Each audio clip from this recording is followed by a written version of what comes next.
Fun fact number 109, part one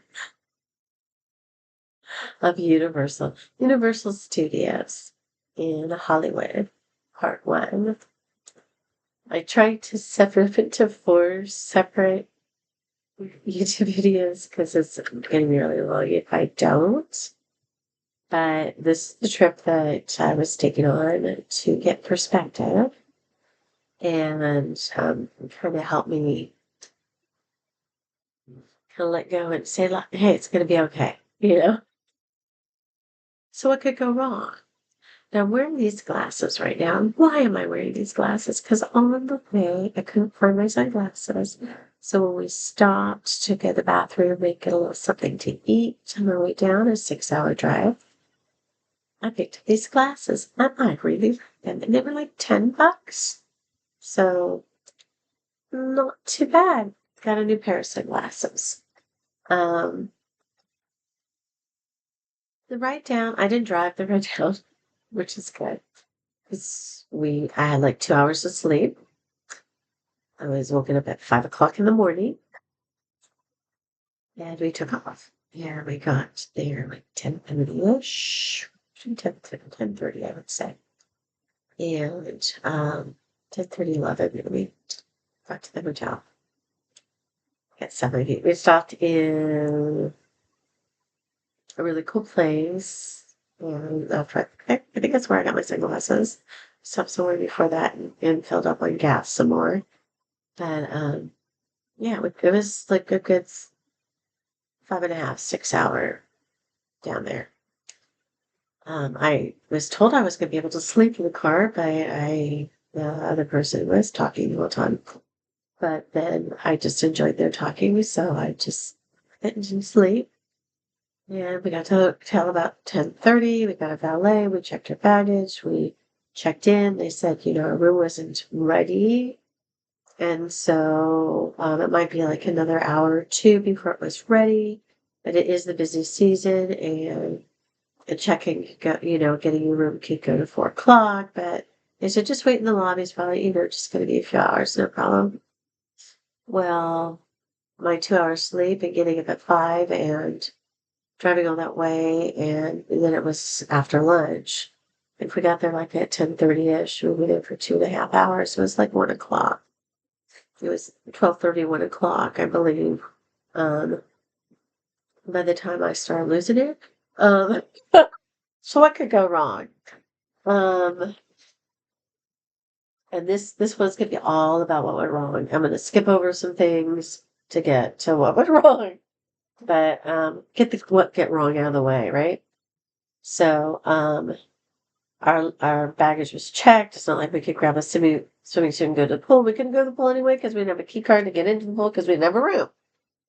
And they had food there, but my digestion is sometimes wonky and sometimes I need to just like make sure the food is not going to go right through me. So I didn't want to eat the Starbucks sandwiches that they had there that were, or whatever sandwiches they were that were in little plastic containers. So we saw people come and go, and it was just like as some of the same people just sitting around and everything. And I was trying to be patient, but after 2.5 hours, we thought this is like past the time they said it was, So my roommate daughter went up to the person, and the person that we talked to originally, she just wasn't very honest with us and very dismissive. I mean, she was doing the minimal she could do and being the minimum fake nice that she could be. She was an older white lady with a very heavy European accent, and she was just shining us on. She wasn't giving us the straight answer. She didn't tell us the truth. And so we told her, hey, we're on 2 hours sleep. We drove 6 hours here. We're very tired and we really want our room, but we're also hungry. And she goes, we can eat stuff from the lobby. And like, well, how long is it going to be? Because we'll hang out if it's going to be a few hours. But if it's going to be like 3, 4, 5, 6 hours, we're going to want to go do something else, And she goes, oh no, just hang out, And then, but right after she helped us, she left. She disappeared. And so my roommate daughter went up to the counter and talked to somebody else, and they're like, "Oh no, your room is not available right now, and I don't know when it's going to be available, but 4 o'clock is like the drop dead time for us to get you your room, and that's probably when you're going to get it because it's not available." And we're like, I wish they would have told us before. We wouldn't have waited around. We wouldn't have checked our luggage that had the food that we could have snacked on.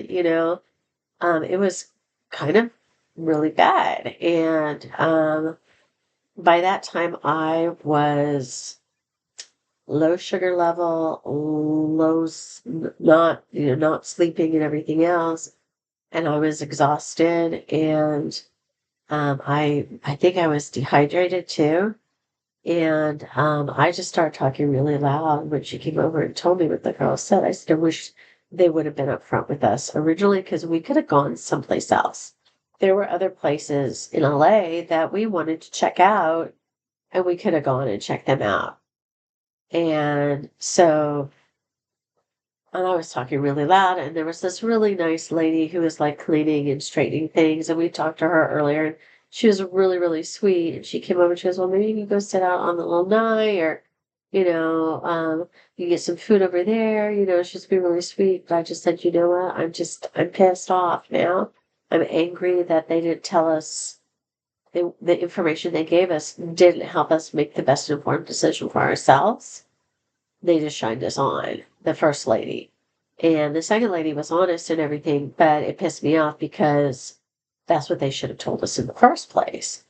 And I was talking to her and I said, no, I don't want that. None of that's going to help me now. It's too far gone. I'm to the point where I'm so angry that I'm going to cry. And then I started to cry and and I said, okay, now I'm crying. And when I get really upset, I start to stutter. And not that I was ever diagnosed as a stutterer or anything like that. It's just the words have a hard time because I'm so done and emotional and my brain after no sleep and no food and just waiting around forever and then getting upset, I was stuttering and I just ran to the stairwell and I just was in there crying and then talking to myself because I was just so out of it by then. And my daughter like was worried and she hunted me down. She goes, "Okay, I'm gonna get the car. We're gonna go somewhere and get something to eat. And I'm gonna get our luggage back too. Because we have food, we have other stuff in there that could help us out. So let me get the luggage." But I was like, I don't want to be here. I don't want to be here. I want to go home. I want to go home. This is too much for me. I'm overwhelmed. I can't do this. And I was anxious about going on the trip in the first place because being around a lot of people sometimes can be really, really hard for me. It's like I have to prepare. And I always hope that people do the right thing, but they don't always do the right thing. And it's hard for me. So I was having a hard time. I lost it. Yeah, and that's the honest truth. I completely went numb. I completely disconnected. And so she took my hand and she took me outside. And it was really hot there, like hotter than it is where I live. And I was like, oh, but I didn't even feel it. I was just so numb. And I didn't realize, everything that was going on. And she was trying to get the car and the luggage back. And all of a sudden my legs gave out and I sat down on the ground and then I just passed out. So, and then they called the paramedics. Laugh about it now. At the time, my roommate daughter was really, really scared. And I didn't know what was going on. I felt really bad. And I heard a male's voice say, "Should we try to get her some water?" I called the paramedics.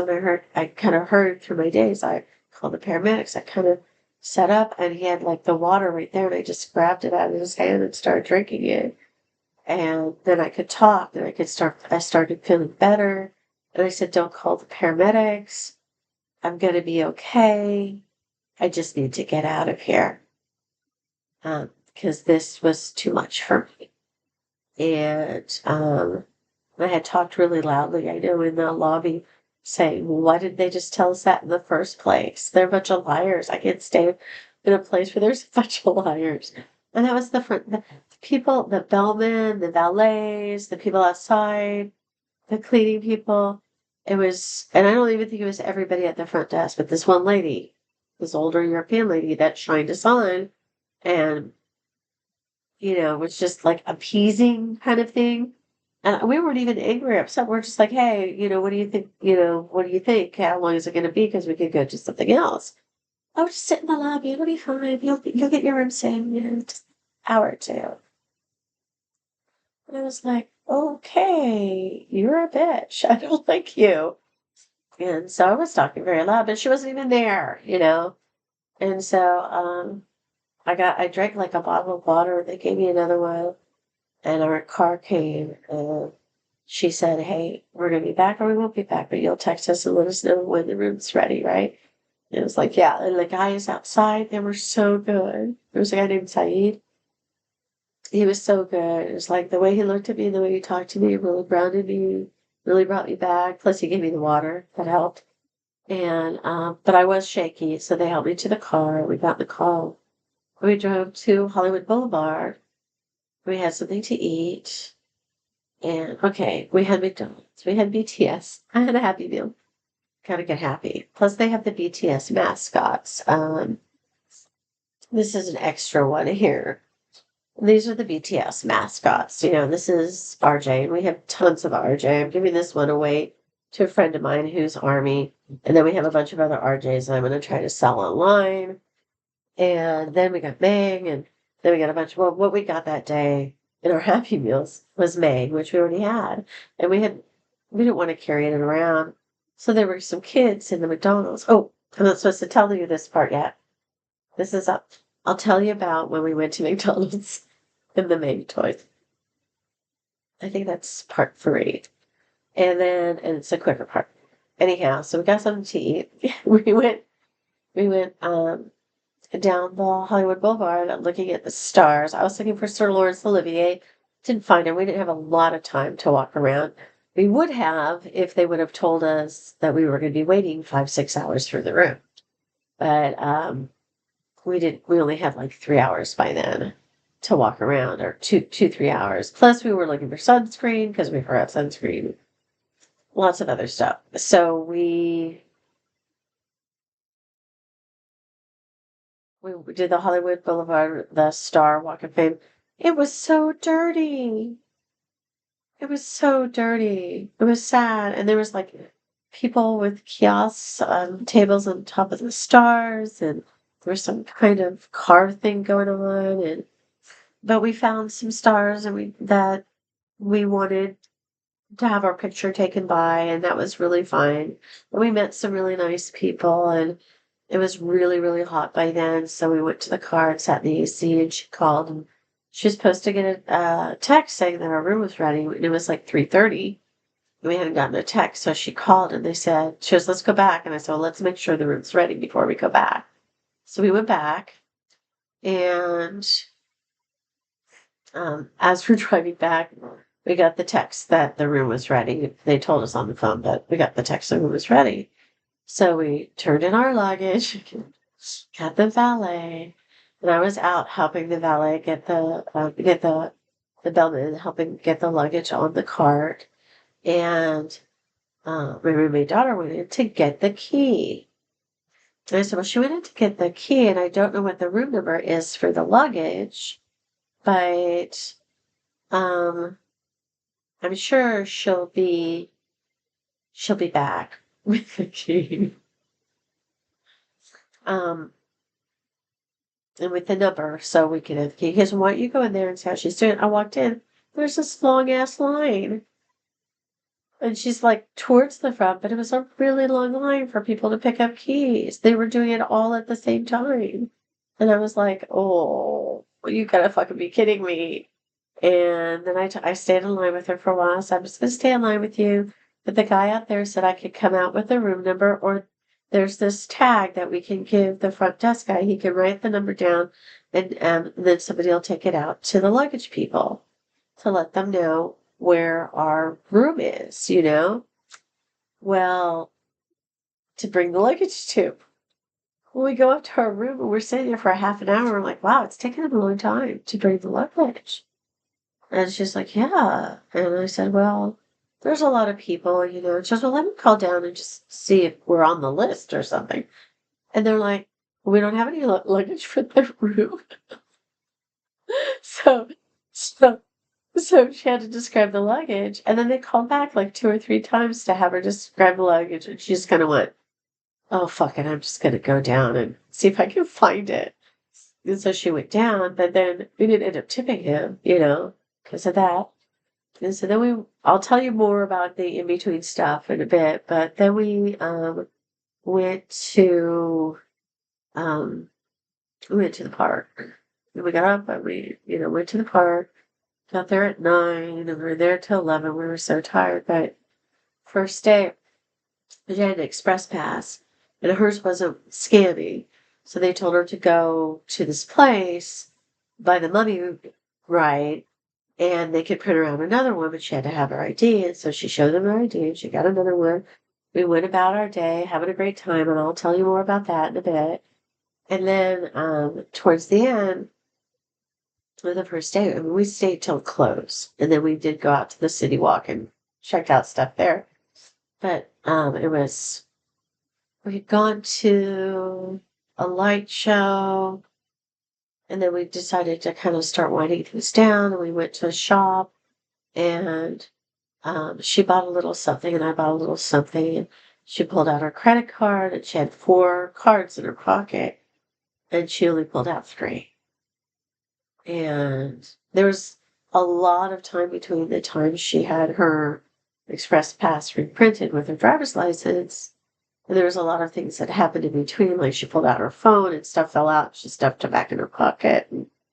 And we got lockers and all of that stuff. And you're trying to think, well, on the ride, maybe when we went upside down, but she did not have her driver's license. And then now it was my turn to be the support and my turn to step up. And she melted. She just melted. And we'd been walking, she walked 15,000 steps that day.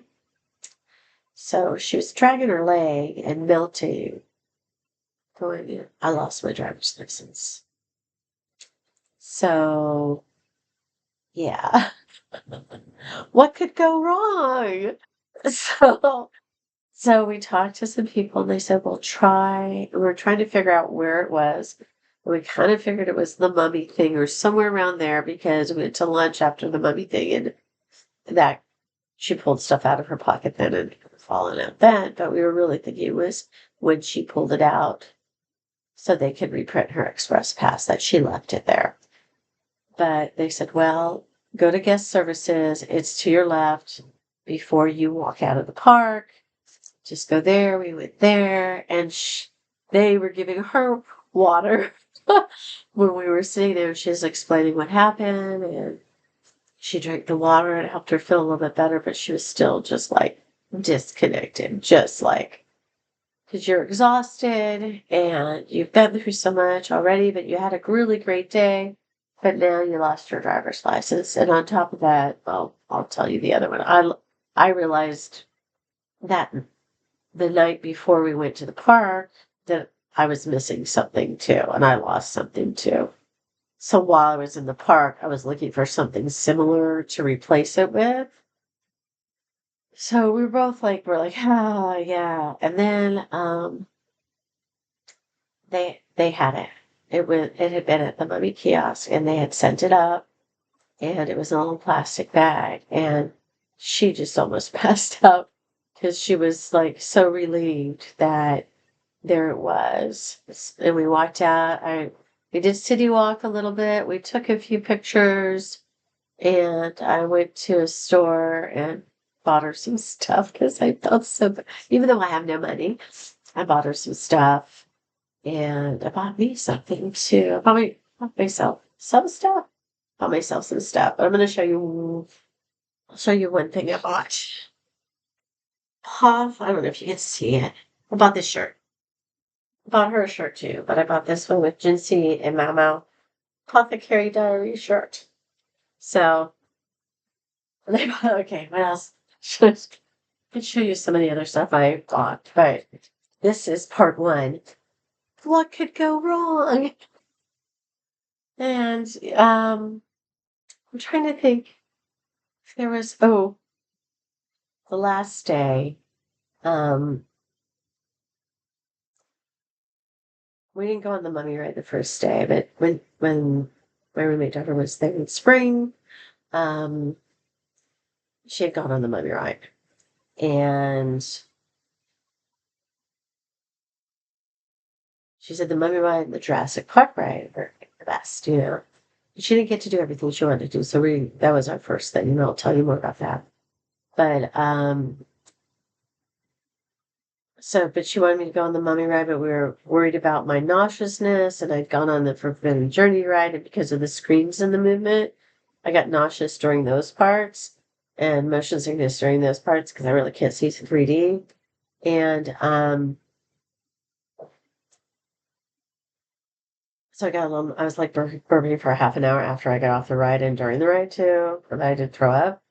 And she was a little worried about me going on the mummy ride, but there was this lady who said, "Oh, I went on the Forbidden Journey ride. I had the same experience as you, but the mummy ride didn't make me sick." And I'm like, "Okay, let's do it. Let's do it." So our second day, our last day at the park, that was the first thing that we were going to hit. So we went to the mummy ride and we were in line. We got through. We got our locker. We got through and got up to the place like you're in the gate, and there's the thing you get into to be on the ride and take off. And she started shaking and sweating and hyperventilating, and she was having a panic attack. And I went, "Are you okay?" And she's like, I don't know if I can do this." And she'd been on it before, but when she'd gone on it before, she didn't know what it was about. But the memory of, she says it wasn't so much it was the not seeing where you were going because it takes off really fast in the dark and then you go backwards and stuff like that. And she was that part, she couldn't face that part. And the memory of that part gave her a panic attack. So they said, "Hey, can you step out of line? And when you're ready to go, just let us know." And we were standing there and she was trying to talk herself, use logic to talk herself into that she could go on the ride, but she was still shaking and hyperventilating, and her eyes were bugged out. And I said, "We don't have to do this. It's okay. We don't have to do it. We don't have to do that. It's okay. You don't have to do this." And she goes, "Well, you can still do it." And I said, "The only reason why I wanted to do it is to share the experience with you. I don't need to go on the ride. You can go on the ride. I don't need to. And if you don't feel up to it, we don't have to do this. There's other things we can do. We don't have to do this ride. It's okay." It's just that I feel like you're not getting to go on it. And I'm like, if I wanted to go on it so badly by myself, I would do it. But it's that part's not important to me. Sharing the experience with you is more important. And if you're not feeling it, I don't have to do it. I don't have to go on. Okay? Let's just go. And then she felt so bad. She felt so bad afterwards. But I'm just like, not a big deal. But what I noticed is they didn't have like a mummy ride souvenir store, which I thought would have been really cool. But um, it might have helped her feel better. But so we didn't end up going on that ride. But that was another time where what could go wrong, and you just don't know, and you have to be able to. It's good to be with somebody else to be able to figure things out together. Like when I went to Mexico that time, and I could have been thrown in jail because I kind of smashed this thing, and that I had like things I could give them that had value that They would let me leave the country and not put me in jail. But I was on my own, so didn't have a credit card and I was on my own in a foreign country. That's probably not the best to travel alone. And it was kind of the same with going to the music part. She went alone on her own the first time to show herself that she could do it. And this time she went with me because she wanted to share the things she experienced. And it is much more fun with somebody else. And when shit hits the fan, it's nice to have somebody else there go, yeah, that was shit. Hitting the fan. Now let's go take a shower, have some margaritas, and relax. I'm here with you. And if you can't manage this moment, I'm going to help you manage this moment. And that's what you do. So I thought, fun fact 109, Universal Studios Part 1. What could go wrong?